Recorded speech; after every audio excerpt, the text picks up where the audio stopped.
Méditation du 23 août, des sophonie modernes. Puis je me suis dit, la ville va me respecter et tenir compte de mes avertissements. Je n'aurai donc pas besoin de la dévaster en réalisant mes menaces contre elle. Mais ses habitants n'ont d'empressement que pour commettre de mauvaises actions. Sophonie 3, le verset 7 de la version Bible en français courant. Sophonie commence dans une profonde tristesse, mais se termine dans un chant de joie et d'extase. Chaque chapitre de ce puissant livre de l'Ancien Testament contient un principe de vie pratique. Voici le premier principe. Silence devant Dieu, le Seigneur l'Éternel. Sophonie 1, le verset 7.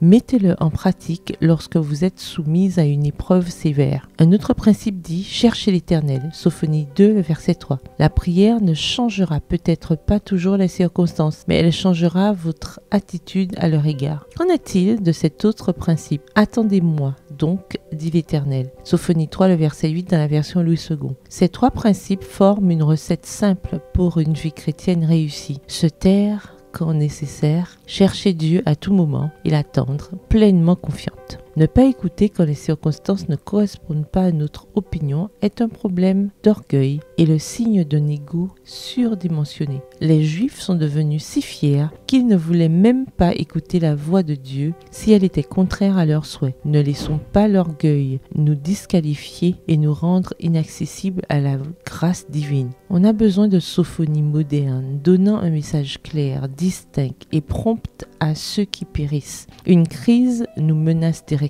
Nous devons maintenant, par le Saint-Esprit, proclamer les grandes vérités pour ces derniers jours. Il ne faudra pas encore longtemps pour que tout le monde ait entendu l'avertissement et fait son choix. Alors viendra la fin. On a besoin de sophonie moderne pour attirer l'attention, pour avertir que l'irresponsabilité et la complaisance mènent à la chute spirituelle. De sophonie qui appelle à obéir à la loi de Dieu en sauvegarde de toute corruption morale. Une grande œuvre qui consiste à placer devant les hommes les vérités salvatrices de l'Évangile doit être accomplie. C'est le moyen établi par Dieu pour résister à la corruption morale qui envahit le monde. C'est sa façon de restaurer son image morale dans l'homme. C'est son remède à la désorganisation universelle. C'est la puissance qui rapproche et unit les hommes. L'œuvre qui consiste à proclamer ces vérités au monde est celle du message du troisième ange. Le Seigneur se propose de faire de la proclamation de ce message l'œuvre la plus élevée et la plus grandiose qui soit au monde